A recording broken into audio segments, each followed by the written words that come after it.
This is Orange Nation Overtime with Steve Infanti and Paulie Sibilia. Welcome into Orange Nation Overtime, everybody. Alongside Paulie Sibilia, I'm Steve Infanti. A lot to talk about today in regards to SU Athletics. The basketball team in action at 6 o'clock tonight against Houston out in Las Vegas. The football team, of course, back home following that 70-7 disaster on Saturday at Notre Dame. We did start the show today, Paulie, talking basketball with the news involving Donnie Freeman. So there was a social media post over the weekend in which you can see Donnie in a boot. Syracuse University then took down said tweet. I did reach out to a team spokesperson before we hit the air today, and I just said, is Donnie available to play tonight? And, regarding the pictures that we saw and his foot, and I was told that they will know more after shoot-around, which does not sound like a ringing endorsement that he's going to play. Let's assume he's not out there. How much does this impact the team? Not just tonight. Tonight, obviously, it'll be an uphill battle. It was going to be an uphill battle anyway. But if he's not out there this week, how does that affect this team? It hurts a lot, Steve. I've been saying all year long this was his team. He's been a different player, and he's got to be able to be out there and be healthy. But you're going to find out now if the depth is as good as we've been told it is. We're going to find out if Sadiq White can live up to that high ranking as a high school player. And, all you need him in this game is to defensively lock down. If there's one bright side about this, Houston isn't exactly an offensive juggernaut, and they're young. Yeah. This team has scored the ball a little bit better than Houston teams in the past, but it's a small sample size. It's early on. They've really only challenged themselves once out of conference. That was the Auburn game. So we shall see. We should point out that, we're recording this in the afternoon, so we don't know if there'll be an update by the time this airs at 4:30 regarding Donnie Freeman. We can tell you that Tyler Betsy is good to go, according to John Rothstein from CBS Sports. That's good news that he's back because he had his foot in a boot a week ago.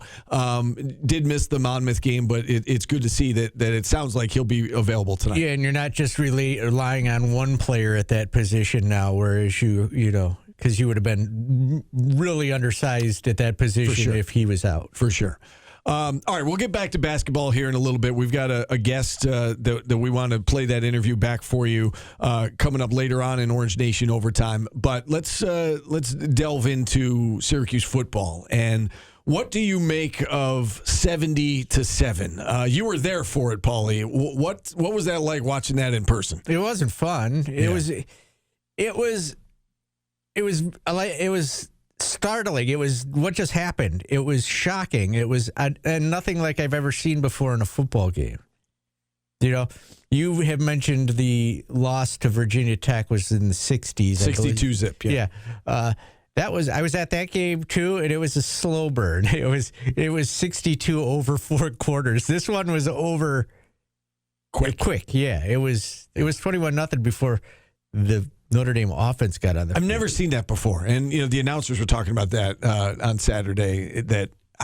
I've watched a lot of football in my life, Paulie. You and I are both, about 50, and I've never seen a team score 3 touchdowns without taking an offensive snap. I've also never seen a punt get blocked, fly at that angle, and go right to a defender who just happened to be there. It was a lot. You can't take luck out of any equation, and you can't take bad luck out of any equation, and there was a lot of it there also, and it was a perfect storm of terrible for Syracuse. Yeah, it's one of those that you want to forget about, but there is one more game left. Fran Brown held his weekly press conference at 1 o'clock this afternoon. He apologized for the effort and the performance. Said that he didn't have his team ready, and again, that's the danger. You go to the full youth movement, which he clearly did the last couple of weeks. He said, this is all about getting the young guys reps, and he talked about during the bye week that he treated it like bowl preparation, that the seniors were able to get their treatment. It was all about young guys getting reps in practice. That's the danger, is that if it goes sideways, and it did very early, it could be brutal, and it was brutal on Saturday in South Bend. We had Mike McAllister on the Orange Nation radio show this afternoon, and we're going to play some of that interview for you back right now. And we asked him for his thoughts on what he made of what he saw on Saturday. I don't think even the worst case scenario envisioned 21-0 before the Notre Dame offense sees the field, right?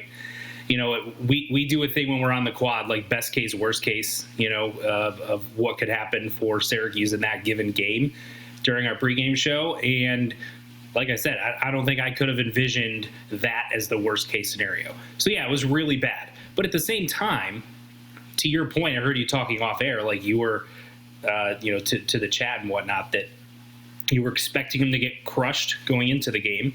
They got crushed. So it kind of is what it is. And my favorite thing about sports fandom, and I do this myself, is you go into a game with a certain expectation. That exact thing happens, and then you get outraged that it happens, right? So Syracuse fans go into that game expecting Notre Dame to crush Syracuse. Notre Dame crushes Syracuse, and then it's, how could this happen? I mean, there's levels of ugly. Like there certainly 2 out of 10. There's certainly but there's something. I don't normally agree with the fans being angry. There was a lot to be angry about on Saturday. I'm just not sure what could have been done to prevent that. I guess, I understand. Well, play Ricky, et cetera. We've seen run the ball, snap with a play clock. With 1 second left every time, and run the ball. Just change your philosophy and just mitigate the damage. That's true, but I can't envision a head coach going into a game saying, let's try to lose this by as little as possible. So we're going to run clock right from the start. We're just going to basically do different run plays so that we don't turn it over, and then hope that our defense makes them take several plays to score instead of scoring on 1 or 2 plays.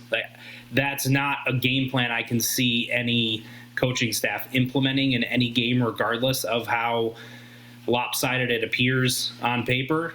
And, at the end of the day, it is what it is. I think in the annals of Syracuse football, when you're evaluating Fran Brown and his level of success over his tenure at Syracuse, one of 2 things is going to happen. Either that's going to be the spark that everyone says, well, that's when we knew it wasn't going to work, or he's going to bring in a bunch of talent through the transfer portal, bring in the high caliber recruits that they've got, turn it around starting next year, and it's just going to be one of those, that was the exception to the rule. It was just sort of one of those things that Syracuse had to go through in order to get to where they wanted to be, which is consistently good. What did you make of the use of the quarterbacks and the fact that, obviously Joe Filardi was struggling. We didn't anticipate we were going to see Ricky Collins. Fran didn't even mention the name Ricky Collins at his press conference last week or to us. But that he used Luke Carney, but just a little bit. And now he's played the 4 games, and we don't know if they're going to burn his red shirt and play him in the 5th game against BC or not. What do you make of, I guess, the handling of playing Carney a little bit in this game?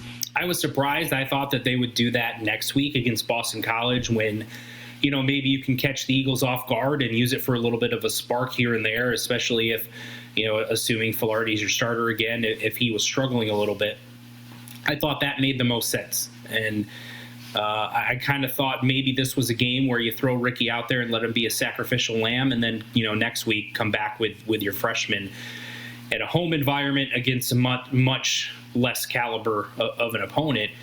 But yeah, it was a little curious to me. I'm also a little bit surprised that we didn't get, somewhere towards the end of the game and they didn't throw a Jakari Williams out there for a possession or 2 at least. I'm a little bit baffled given all of the struggles that we've seen from the quarterback position, and we haven't seen him on the field at all, even in mop-up duty.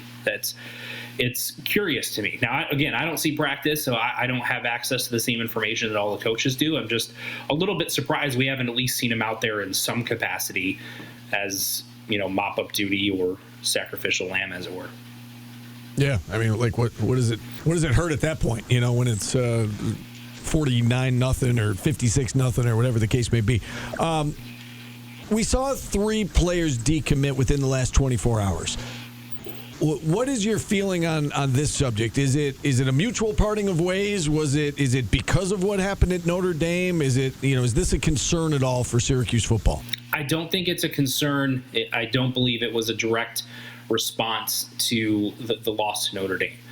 The main reason I say that is because you would figure if someone in Syracuse's 2026 class is going to decide to reopen their recruitment, reevaluate their options as a result of the way that Syracuse has played for its last 7 games, that it would be someone with a lot of options, a lot of other schools continuing to pursue them. You know, the Calvin Russells, the Cameron Wilsons, the Javion Coopers, those types, the guys that are the 4 and 5 star players that are at the top of Syracuse's class in terms of their ranking. And the fact that none of those guys have it as we speak right now, then I think that's not something that I view as there was a correlation. I think the timing makes it appear as if there was a correlation. I don't think there was.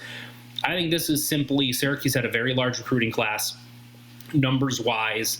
You look at who they think is going to come back, what positions and how hard they want to attack the transfer portal, and you got to make sure that you've got enough slots open in order to make that happen. So I also think you look at the verbiage that was used, especially by Zakir Leaks, where he said after a phone call from Fran Brown, he is elected to reopen his recruitment. That to me tells me that Fran Brown is calling him to initiate that conversation, which would then be reasonable to assume that that was coming from the Syracuse side of things as opposed to initiated by the recruit themselves. So until you start seeing those big names that they're decommitting or have a signing day surprise that they're signing elsewhere, it's nothing that I'm overly concerned about as we sit right now. What do you make of the Luke Carney situation? Are they trying to save him from being in games in the situation that Filardi has been in so they don't ruin him? Is it we don't trust him to be on the field and throw the ball? Is it the fact that, hey, we can redshirt him next year also if Angeli stays healthy all year? Is he the guy, or will he be somewhere else next year, I guess is what I'm trying to say. Yeah, I haven't heard anything specific as far as what his plans are for next year. But it's a little curious just because we haven't seen him throw the ball at all. Very few here and there. I think he threw one pass down the field against Notre Dame, but otherwise it's been really short passes and primarily him running the ball. And so when he comes in, if I'm a defense, I know exactly what I'm expecting. I'm expecting quarterback draws and running plays. That's Mike McAllister from this afternoon on the Orange Nation radio show. You can see him tonight on the Orange Nation TV show from 7 to 7:30 on News Channel 9. We should mention that Fran Brown, during his weekly press conference, of course, was asked about the quarterback situation. He didn't specifically say Joe Filardi was going to start. Like, he didn't use those words, but he said something along the lines of, we're going to go with Joe. He needs a chance to redeem himself. It sounds like it's Joe Filardi's game. He did mention Luke Carney. The plan is not to play Luke Carney to preserve the red shirt. And then he said that there's another quarterback on the roster that we may see. And then he was pressed on, who is that quarterback? And he mentioned Rich Beelan, the true freshman. So it sounds like it's Filardi's game, and then we may see some Rich Beelan at some point on Saturday against Boston College. Yeah, that'll be interesting to see, and you got to go out and be way more competitive against BC. Well, yeah. You can't get run out of the dome. No, I was surprised that BC was favored, but again, after seeing that Notre Dame performance, I guess it shouldn't surprise us. And they're also playing better football down the stretch. Yep. They were tough with Georgia Tech. And coming off a bye. And Syracuse has been progressively worse, it looks like. Yeah, so. You're right. I mean, it does make sense. But 3 weeks ago, if you said BC's going to be favored, I would have been like, no, that's not going to happen.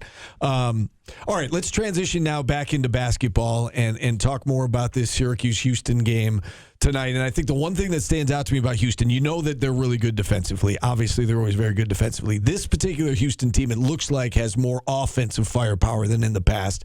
Again, I saw a lot of that Auburn game. I saw him play against Ryder. 7 made 3-pointers against Ryder. And that's a tough combination. When you can defend like that, they have the number 2 scoring defense in the country right now behind Syracuse. But when you can score like that and play defense like that, man, you're awfully good in this team. That's the reason they're ranked second in the country. Right, and you're going to see if the defense works, right? You've seen it against bad competition. Right. If Syracuse defense can hold up tonight, and that's the one key where they might actually be better where Donnie's not Could there. be. With Sadiq on the floor, the defense might be better. You're going to lose something offensively, and God forbid you get in a foul shooting contest coming down the stretch. So. Yeah, if Donnie wasn't out there against Monmouth, we might be talking about a bad loss there. But still don't know on the official status of Donnie tonight. We had Chancellor Johnson on with us. He covers Houston for the Big 12 Conference. And we asked him for his thoughts on this Houston team and what has stood out to him through the first handful of games.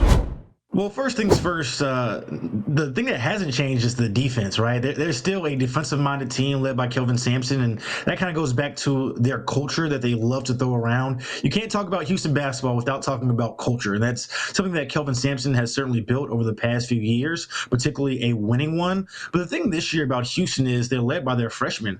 Kingston Flemings, their point guard, he leads the team in points per game and assists per game. Their leading rebounder is Chris Senac Jr., and that's something that's pretty unique because if you know anything about Kelvin Sampson, it's usually an upperclassman-led team, but he brought in one of the top recruiting classes in the country last year. There's another player off the bench named Isaiah Harwell, another 5-star. So they had 3 5-star players this year, and immediately we've seen their impact. We're talking about 2 guys who could be lottery picks in Flemings and Chris Senac Jr., and they're also flanked by returners like Emmanuel Sharp, who a lot of people might remember him from how it ended in that Florida game, the national championship. And then Milos Uzan, another guy who's a Big 12 type of guy who's all Big 12 type of player. So a really well-balanced team, but this year those freshmen are certainly leading the charge. 5 straight seasons now that Houston has finished in the top 5 of KenPom. And, Kelvin Sampson said something interesting the other day. He talked about playing in the Players Era tournament or a tournament like this. And he said they have to do it at Houston because they have a smaller budget compared to some of the other top programs. Do you get the sense in hearing from Kelvin Sampson and following him the last several years that he is able to do more with less, so to speak? I would say yes. However, the thing about Kelvin Sampson, too, is he'll tell you, like, hey, we don't go after every single top guy. We find guys who we feel like fit our system, right? And if you look back on some of their top players over the past few years, Jamal Shead was a 3-star guy. He ended up being the unanimous Big 12 Player of the Year and unanimous All-American just a couple of years ago. Another guy, Marcus Sasser, who plays for the Detroit Pistons now off the bench. He's another guy who was an All-American type guy. He was another guy who flew under the radar. And so they're happy with finding guys who aren't necessarily the sparkling diamonds, coming out of their high school class, but at the same time, if they want to go get players, they certainly can. And look, he kind of joked about it earlier about we have to play in tournaments like these, for the NIL budget, but they're well taken care of. U of H, they know that this is a premier program and they treat it as such. And so, as I mentioned, Kelvin Sampson, they go out and they get who they want. And this year, it just so happened to be 3 5-star guys. Yeah, and you look at traditionally, you talked about the defense right off the bat, and you said the defense is still there. And I know you touched on this earlier in this interview, but I was watching them the other night, and against Ryder, they make 7 3-pointers in the first half. It seems like this team can score as well, and that's a lesser opponent, but it looks like they've got some more offensive firepower than maybe in recent years. Do you think that of all these teams Kelvin Sampson has had, do you think this one has the potential maybe to be the best of the bunch, given the fact they can score the basketball? I certainly think so. And the reason being is not just because they can score the basketball, but also they just have the most upside because of these young players that they have on the team here. And in previous years, kind of what you see is what you get. But I think Kelvin Sampson has talked about it earlier about like, hey, we're not the same team. And of course, no team will be. But like, he really believes there is an unlimited ceiling because of some of these young players. And I think if you're a Syracuse fan, now's the time to get them right now. Like I believe they moved down to number 4 in the polling, at least on the coaches one. Last week they were number 2. And if I'm being candid, I don't necessarily believe that they're the number 2 best team in the country. And that's just because I think there are a few teams that might be better off to play them right now. Now, what will they look like come November when Kingston Flemings, as I mentioned, who's averaging 17-5, continues to get better and goes through some more challenges like a Syracuse and like some of the other teams they'll play in the Players Era tournament. When they go through the Big 12 and have to play BYU, Arizona, Iowa State, some of these top teams in the country, what will they look like, towards the end of the season? This is going to be a very dangerous team. So yes, I do believe that, offensively and just their overall potential, they have certainly an opportunity to not only get back to another Final Four and another national championship, but this time finally get the thing that's been eluding Kelvin Sampson his entire career, and that's a national championship.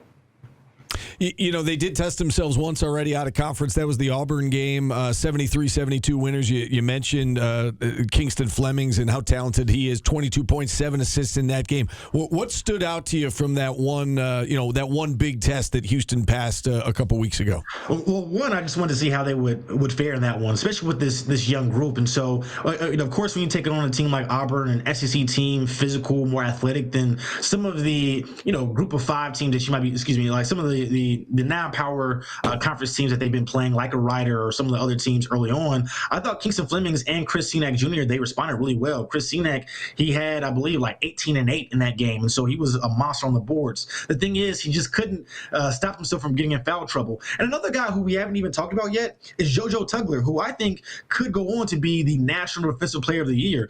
He and Chris Senac Jr. make for one of the best front courts in the entire country. He's another guy who last year was on the all-defensive team nationally, and he started to open up his game as well offensively. They have him start shooting threes, which if you've been following the Houston Cougars, that's like, whoa, like since when has JoJo Tugler been able to do that? But I thought they responded well overall, and especially down the stretch. If you watch that game versus Auburn had opportunities to win that game late, but Houston did what they always do, and that's get stops late down the stretch. And so, it was a learning lesson for them, but it also helps that, at the end of the day, it went into the win column. I'm excited to see them, today against Syracuse, who, as another top defensive team. They're 1-2 as far as opponent points per game. So I imagine it'll be a low-scoring game, but it should be a fun one and a good test for the Houston Cougars. Yeah, and along those lines, that's where I was going last year, Chancellor, was just what do you expect tonight? Just to give us a point of reference, Ken Pom has it as 76-65 Houston win. There's some rumors out there that Donnie Freeman might not be able to play tonight for Syracuse given an injury, which would obviously be a big loss for the Orange. But from a Houston perspective, I guess, how are you looking for this game to play itself out? Yeah, it's for me, I want to see if Milos Uzan and Emmanuel Sharp can have another one of the better games, because so far this season it has been a freshman movement. They've led the charge, and really it's been interesting that the seniors in Emmanuel Sharp and Uzan have taken a back seat. And so when you get into these these tournaments, especially these early season ones, you're facing tougher competition. You're going to need some of your upperclassmen to step up, and especially when you talk about this players are a tournament where you have potentially 3 games back to back, it's going to wear on your legs, and that's something they mentioned too of the challenge that it has on them physically to play 3 games in a row, especially when you think about how hard Houston plays. I mean, they dive at each and every single loose ball. They're super physical on box outs. And so I'm interested to see how the Syracuse front court responds as well too. Right. And for some teams, this is something that I've noticed as well. If you're not used to playing Houston, you're right. If you're not used to playing them in the Big 12 or previously before that in the AAC, sometimes it can be like a shock for you, right? Like everybody knows when you play Houston, it's going to be a physical game. They're going to be aggressive defensively, but sometimes you can see it on film. It's different when you actually go up against it and play on it in person. So I'm interested to see how Syracuse fares on that, particularly that physicality early on, and that can help dictate the way this game goes on throughout this matchup. That's Chancellor Johnson. He covers Houston basketball for the Big 12 Conference, and it's a matchup of 2 undefeated teams tonight out in Las Vegas. Syracuse may be shorthanded, and it's going to be an uphill battle for the Orange. Steve, let me ask you a quick question. Real quick. Here, would you rather have Donnie Freeman injured or Nathan George injured? Oof, that's a good question. I would rather more replaceable. I would rather neither of them are injured, but. Here's the interesting part of this question. I think Donnie Freeman is the best player on the team. Mm-hmm. I think Nathan George is the most important player on the team. Okay, that's what I would say. That's a good answer. You don't want either of them, but I guess if you had to pick, you feel like you can make up for Freeman's production maybe a little bit better than you could Nathan George's. Steve, second question. What year do you think the Smurfs were created? Smurfs. 82. 1958. What? In Belgium. Really? Yeah, Belgium. Yes, they're a Belgian cartoon. Belgian waffles? Yeah. Yes, they're a Belgian cartoon. Yes, I'm not very good with English. And the first Smurfs movie was released in 1965 in black and white. So there you go. When did they become popular in America? I know you don't like follow-up questions, but I feel like when I was a kid... It ran from 1981 to 1989. Oh, okay, so I was about right then. Yeah. Huh. That was a trick question. You purposely asked me that to stump me. I loved Smurfberry Crunch. good cereal also. I did watch the Smurfs growing up. I know we've talked about this on the radio show before. I was watching the Smurfs. You were watching G.I. Joe, but it was a good show. I had the Smurf little figurines. Did you? Okay. I had a whole shelf of them. The Smurf movie, not good. My brothers point that out to me a lot because they go, you always make fun of him about the Smurfs, but you had the figurines. You collected them. I did not have the figurines. I just want the record to show. All right, we got to run, everybody. Enjoy the game tonight, 6 o'clock start between Syracuse and Houston. For Paulie, I'm Steve. This has been Orange Nation Overtime. We'll talk to you again tomorrow.